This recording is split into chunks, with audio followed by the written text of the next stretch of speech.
नमस्कार दोस्तों, पीएमसी हिंदी की खास श्रृंखला परिवर्तन में मैं डॉक्टर शुभम सक्सेना आपका हार्दिक अभिनंदन करती हूँ। दोस्तों, इस सीरीज़ में मैं जो किताब आपके लिए लेकर आई हूँ उसका शीर्षक है मैन्स इटर्नल क्वेस्ट, मानव की निरंतर खोज, और जिसके लेखक हैं श्री परमहंस योगानंद जी। दोस्तों, किताब के बारे में जानने से पहले मैं आप सभी को इसके लेखक श्री परमहंस योगानंद जी के बारे में बताना चाहती हूँ। दोस्तों, परमहंस योगानंद जी महान क्रिया योग गुरु, विश्व गुरु, भारत और पाश्चात्य जगत के बीच में एक सेतु, जिन्होंने भारत की आध्यात्मिकता को विश्व पटल तक पहुँचाने में बहुत ही अहम भूमिका अदा की है, और जो हमारे अमर गुरु हैं श्री महाअवतार बाबा जी, उनकी प्रेरणा से, उनके विश्वास से, उनके आदेश से श्री युक्तेश्वर गिरि जी, जो परमहंस योगानंद जी के गुरु थे, उन्होंने योगानंद जी को तैयार किया। क्रिया योग की परंपरा को आगे बढ़ाने में, उसकी योग विधि को विश्व तक पहुंचाने में परमहंस योगानंद जी का बहुत योगदान है। और परमहंस योगानंद जी का कहना है कि मैं यहाँ पर सिर्फ इसीलिए आया हूँ कि मैं ईश्वर की प्राप्ति को आप तक पहुँचा सकूँ। तो परमहंस योगानंद जी ने इस ईश्वर की प्राप्ति कैसे होगी, कैसे हम ईश्वर तक पहुँच सकते हैं, ईश्वर है, उस पर हमारा कितना विश्वास है, ये सारी बातें इस किताब के माध्यम से, अपने संदेशों के माध्यम से इस पुस्तक में बताई हैं। दोस्तों, परमहंस योगानंद जी ने अपने सभी भाषण, अपनी सभी सभाओं में ईश्वर प्राप्ति पर ही विशेष जोर दिया, जो इस पुस्तक में लिखा गया है।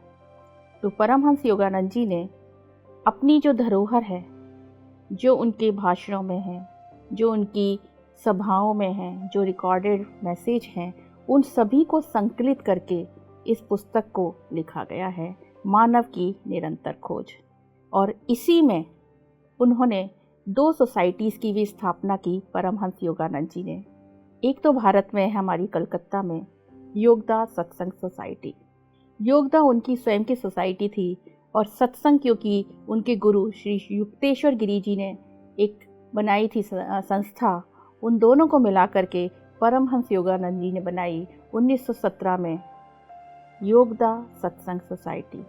और अमेरिका में 1920 में सेल्फ रियलाइजेशन फेलोशिप नामक एक संस्था की स्थापना की, जो परमहंस योगानंद जी की सभी शिक्षाओं को, क्रिया योग को, योग विधि को पूरे विश्व में उसी तरीके से पहुंचा रही है जैसे कि परमहंस योगानंद जी पहुंचाना चाहते थे। ध्यान और अध्यात्म दोनों को परमहंस योगानंद जी ने बहुत महत्व दिया।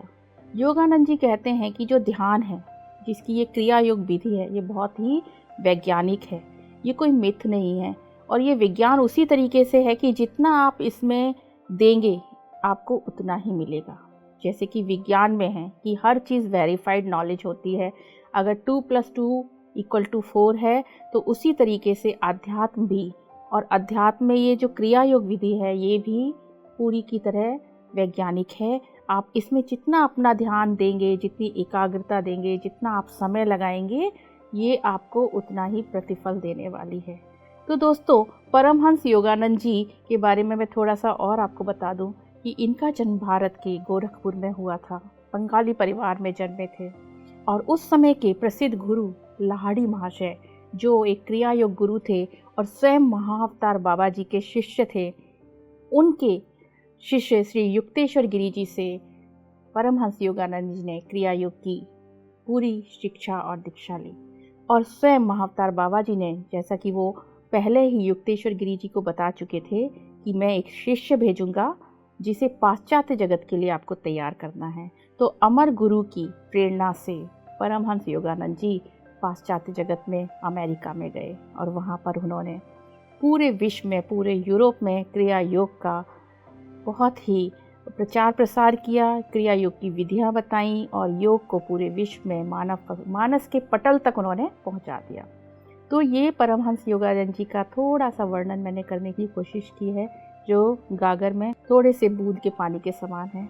अब बात करते हैं उनकी लिखी किताब, जो परिवर्तन सीरीज में लाने का उद्देश्य क्या है। परमहंस योगानंद जी बताते हैं कि दोस्तों, परिवर्तन तो प्रकृति का नियम है और इस परिवर्तन में जो मानव है वो निरंतर कुछ ना कुछ खोजता रहता है। अब वो क्या खोज रहा है? आवश्यकताएं उसकी पूरी हो जाती है, फिर भी उसके बाद वो क्या करता है? कुछ सोच रहा होता है, उसे कुछ और चाहिए। ये कुछ और क्या है? जो कुछ और पाता है, फिर कुछ और चाहिए। पर उसको जो एक आंतरिक सुख है, जो एक आंतरिक शांति है, कि जो सफलता वो पाना चाहता है कि उसे हमेशा के लिए एक सुख मिल जाए, एक शांति मिल जाए, वो उसे इस भौतिक जगत में क्यों नहीं मिलती। इस पुस्तक में परमहंस योगानंद जी उस कुछ और की तलाश के बारे में ही बात कर रहे हैं कि मानव को जिसकी तलाश है और वो भी निरंतर है और वो हमेशा उसके पीछे लगा रहता है, वो जुटा रहता है, पर वो उस तक नहीं पहुंच पाता क्योंकि उसे पता ही नहीं है कि उसे किसकी तलाश है। जब उसे ये ही नहीं पता कि उसे किसकी तलाश है, तो फिर वो क्या कर रहा है? वो अंधेरे में तीर छोड़ रहा है जिसका उसे पता नहीं है। परमहंस योगानंद जी कहते हैं कि मानव को जिस कुछ और की तलाश है, वो कुछ और ईश्वर है, और उस ईश्वर को पाना, उस ईश्वर तक पहुंचना, उस ईश्वर के बारे में बताना ही मेरा उद्देश्य है, जो मैं इस पुस्तक के माध्यम से आप तक पहुंचाना चाहता हूं। तो मैन्स इटर्नल क्वेस्ट, मानव की निरंतर खोज, इस परिवर्तन सीरीज में आपको पूरी तरीके से दोस्तों परिवर्तित करेगी। आप ये जान पाएंगे कि आप इस मिथ्या जगत में अगर रह रहे हैं और आप भी आवश्यकताओं से अधिक कुछ और की तलाश में हैं और फिर भी आपके दिल में शांति नहीं है, आपको समझ नहीं आ रहा कि आप कुछ और क्या चाहते हैं, तो उसका पूरा का पूरा प्रमाणिक जो है इशारा परमहंस योगानंद जी बताते हैं कि वो कुछ और नहीं, सिर्फ आपकी एक तलाश है, और वो भी है ईश्वर की तलाश। ईश्वर क्या है, इसको भी परमहंस योगानंद जी इस पुस्तक में बताएंगे। किताब में आपको पता चलेगा कि वो कुछ और ईश्वर है और उस ईश्वर को हम कैसे पा सकते हैं। और वो ईश्वर को पाने से पहले हमें ये समझना होगा कि ईश्वर है क्या। हम तो अभी तक ये भी नहीं जानते कि ईश्वर है क्या, ईश्वर है या ईश्वर नहीं है। हम ये जानते हैं ईश्वर के ऊपर हम निर्भर हैं, ईश्वर से हम आवश्यकताओं की पूर्ति के लिए प्रार्थना करते हैं, ईश्वर से हम एक भिखारी की तरह, एक कीड़े मकोड़े की तरह उस अपने को तुच्छ मानते हैं। क्या सच में ईश्वर कोई बहुत बड़ी विशाल कुर्सी पर बैठा हुआ इंसान है जिसके पास बहुत सारी रिद्धि सिद्धि और शक्तियाँ हैं? क्या ईश्वर वो है जो आपने एक इमेज बना रखी है? परमहंस योगानंद जी इस पुस्तक के माध्यम से आपकी बहुत सी भ्रांतियों को दूर करने वाले हैं और इसकी शुरुआत वो करते हैं कि मानव जो सोचता है ईश्वर के बारे में, वो ईश्वर नहीं है। पहले तो वो ये स्थापित करना चाहते हैं कि ईश्वर क्या है। तो दोस्तों, हम शुरू करते हैं इस परिवर्तन श्रृंखला में पहले एपिसोड में कि ईश्वर क्या है। अब वो शुरुआत करते हैं कि हमारे जो वेद हैं, वेद शाश्वत है। शाश्वत क्या होता है? जो हमेशा चलता है, जो निरंतर है, जिसका न कोई अंत है और जो सत्य कह रहा है। तो हमारे वेदों को हमारे प्राचीन ऋषि मुनियों ने पहले पढ़ा, उसको समझा, उसको जाना कि इसमें जो कुछ भी है वो बहुत बड़ा सत्य है। और ये सत्य एक दिन में नहीं मिला है, इसके लिए कोशिश की गई है, और कोशिश भी छोटे स्तर की नहीं की गई है, गहन कोशिश की गई है। जिज्ञासु क्या होता है? जो ये जानने की कोशिश करता है कि ये जो जगत है ये कैसे आया। तो कुछ ऋषि मुनि थे जो पूरे संकल्प शक्ति के साथ थे, जिनके अंदर एक जिज्ञासा थी कि इतनी सुंदर पृथ्वी कहाँ से आई, ये प्रकृति कैसे आई। तो जिज्ञासुओं ने पहले हमारे अंदर एक प्रश्न आना चाहिए, हमारे अंदर से एक कोशिश होनी चाहिए कि हम भी ये जानने की कोशिश करें कि ये जो जगत है, ये प्रकृति है, ये कैसे आई। तो शुरुआत ऐसे ही हुई। शुरुआत में हमारे ऋषि मुनियों ने जिज्ञासा दिखाई, एक इच्छा शक्ति दिखाई, एक प्रेरणा हुई उनको ये जानने की कि ये सब क्या है। जब आपके अंदर से प्रश्न आता है तब आप उसका उत्तर खोजने की कोशिश करते हैं। आविष्कार कब होता है? आवश्यकता ही आविष्कार की जननी है।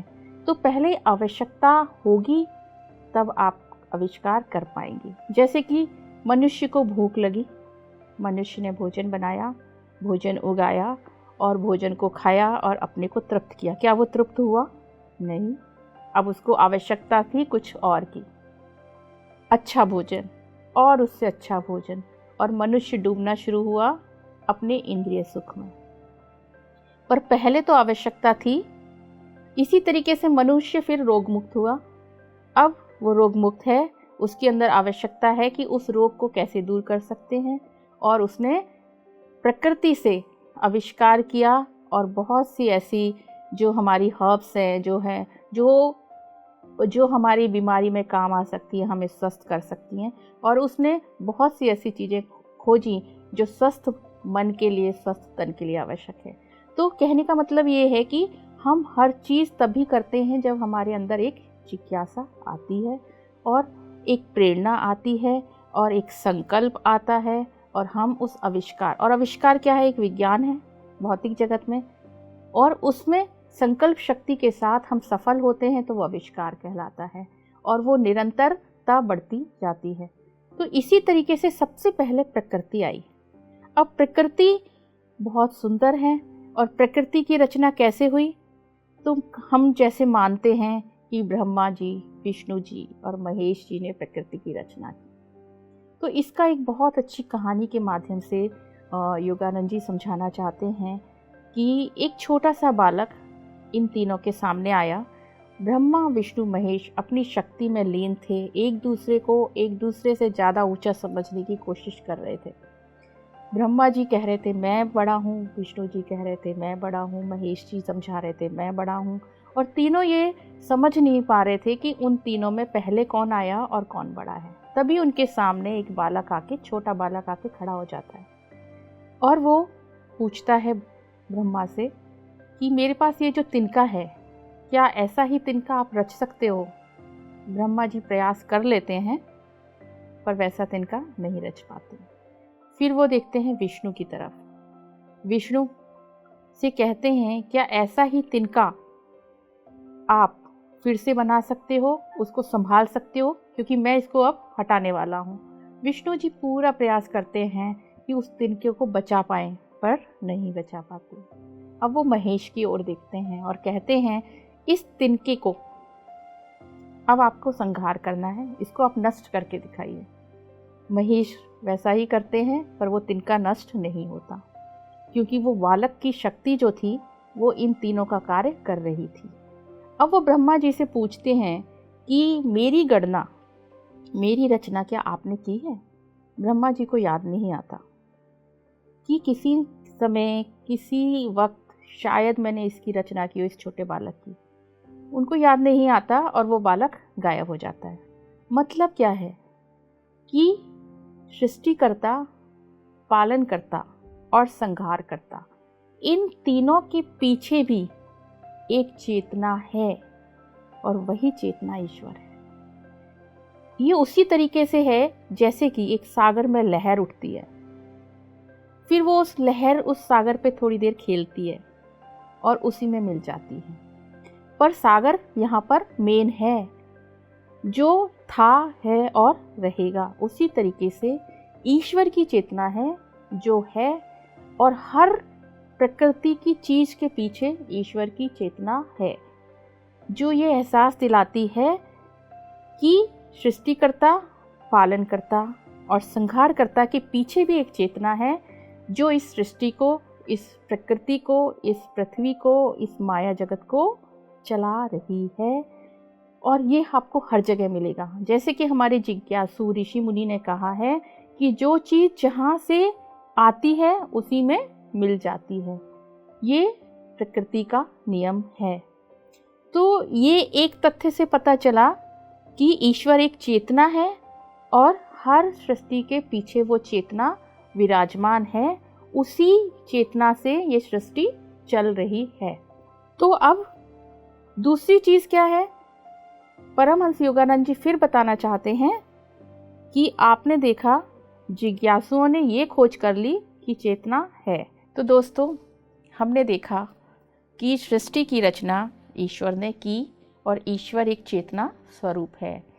अब ईश्वर चेतना स्वरूप है और ईश्वर से ही चीज़ें शुरू होती हैं और सभी चीज़ें ईश्वर में ही मिल जाती हैं।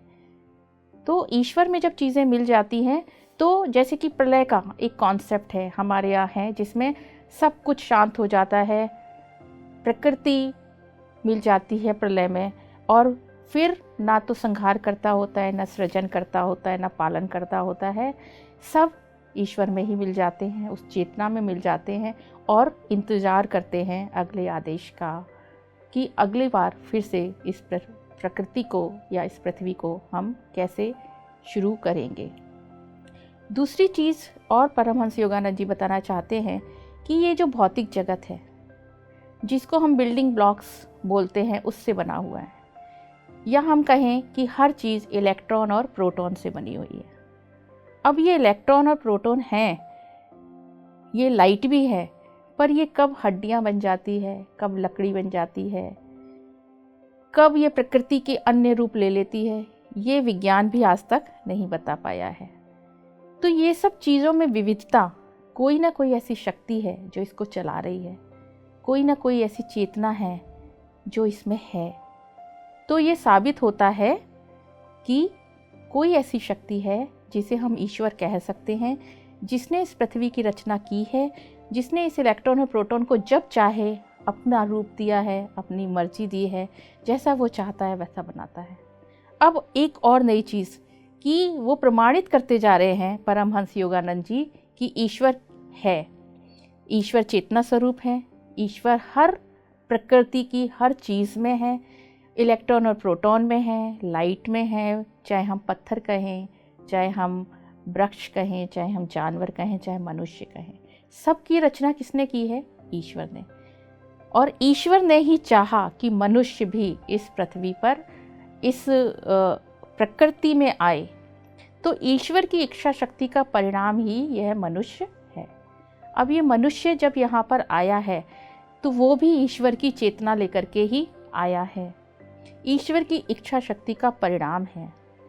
तो ईश्वर की चेतना जब मनुष्य में है, ईश्वर की चेतना प्रकृति की हर चीज़ में है, तो अहम ब्रह्मास्मि मनुष्य जब ये कहता है तो उसका मतलब ये है कि वो ईश्वर की चेतना का एक अंश है, ईश्वर का अंश है। सामने भी जब वो ये देखता है कि ये भी ईश्वर ने गढ़ा है, उसमें भी एक चेतना है, तो वो चेतना भी ब्रह्म है। तो इससे ये साबित होता है, या ये हम समझ सकते हैं, या हम ये कह सकते हैं कि जो ईश्वर की चेतना है वो सर्वव्यापी है, सभी जगह है। और जब हम इस स्थिति में आ जाते हैं कि मैं भी ब्रह्म हूँ, सामने भी चेतना ब्रह्म है, सब कुछ ईश्वर का बनाया हुआ है, ये संसार ईश्वर के द्वारा रचित है, ये संसार ईश्वर के द्वारा सुंदरता से सजाया गया है, ईश्वर की इच्छा से आया हुआ है, तो हर जगह तो ईश्वर है।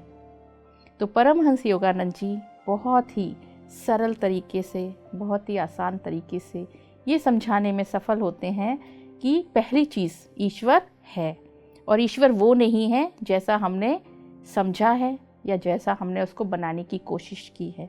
ईश्वर हमारे अंदर है, हमारी चेतना में है, हम ईश्वर से हर पल जुड़े हुए हैं, पर हम नहीं जुड़ पाते।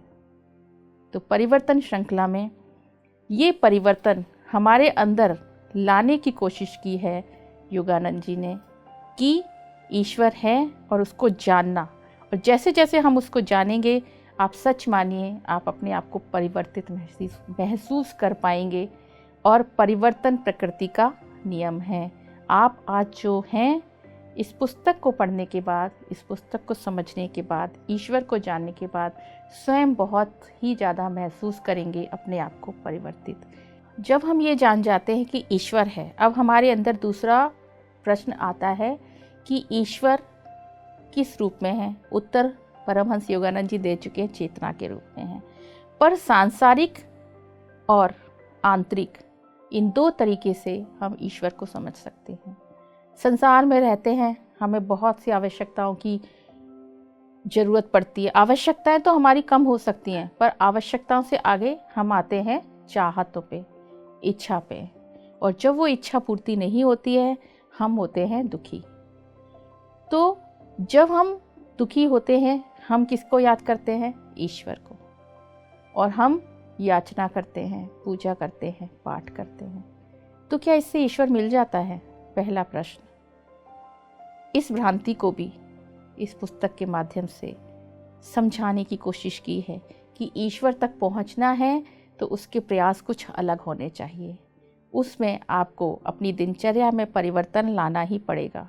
जब आप इस परिवर्तन को ले आएंगे तो ईश्वर तो आपके सबसे ज़्यादा करीब है। जैसा कि योगानंद जी कहते हैं कि ईश्वर ही सहज है, ईश्वर ही सरल है, बाकी सब कठिन। तो वो इतनी आसानी से कहते हैं कि जितनी सहजता से, जितनी सरलता से ईश्वर तक हम पहुंच सकते हैं, उतनी सरलता से तो आप इस भौतिक जगत में कुछ भी नहीं कर सकते। दूसरी चीज़ उन्होंने बताई आंतरिक, क्योंकि उन्होंने बताने की कोशिश की है कि ईश्वर एक चेतना है, ईश्वर का हम अंश हैं, या हम कहें ईश्वर की ही हम संतान हैं। तो ईश्वर तो हमारे अंदर है, और हम जब अपने अंदर को तलाशते हैं, हम जब अपने अंतर में जाते हैं तो बहुत आसानी से हम ईश्वर को पा सकते हैं, ईश्वर तक पहुंच सकते हैं, ईश्वर को समझ सकते हैं। जो कुछ और की तलाश है, हमको आंतरिक सुख की तलाश है, और वो आंतरिक सुख जो हमें मिला है वो क्या है? ईश्वर। तो दोस्तों, बहुत आसानी से अब हम ये समझ सकते हैं, ये जान सकते हैं, अपने आप में ये परिवर्तन पा रहे हैं कि हम ये जान गए हैं कि ईश्वर है और ईश्वर तक पहुंचने का रास्ता भी है, और परिवर्तन हम अपने आप में कर सकते हैं। तो आज के इस एपिसोड में मैं आपको यही समझाना चाहती हूँ कि मानव की निरंतर खोज कुछ और नहीं है। मानव की निरंतर खोज एक सुख की तलाश है, और वो सुख क्या है? जो चिरस्थायी हो। वो सुख क्या है? जो हमेशा रहे। वो सुख ऐसा नहीं है कि आज थोड़ा सा भोजन किया, थोड़ी देर के लिए हम सुखी हो गए, एक अच्छे मकान में रहे, थोड़े से और सुखी हो गए, और फिर भी हमारे अंदर से एक चाहत है कि कुछ और अच्छा हो जाता, और अच्छा मकान मिलता, और अच्छा भोजन मिलता। नहीं दोस्तों, मानव की जो निरंतर खोज है, मानव खुद नहीं समझ पा रहा है, वो है ईश्वर की तलाश, अपने अंतर्मन की तलाश। और अंतर्मन की जो शांति है वो उसे देगी हमेशा का सुख। तो मैं इस एपिसोड को आज यहीं समाप्त करती हूँ। हम भाग 2 में दोस्तों फिर मिलेंगे, परिवर्तन, जिसमें मैं आपको बताऊंगी कि ईश्वर को हम और कैसे पा सकते हैं। तब तक के लिए और हमारा साथ देने के लिए, हमें सुनते रहने के लिए आप सभी का बहुत आभार व्यक्त करती हूँ। नमस्कार। PMC हिंदी बदले जी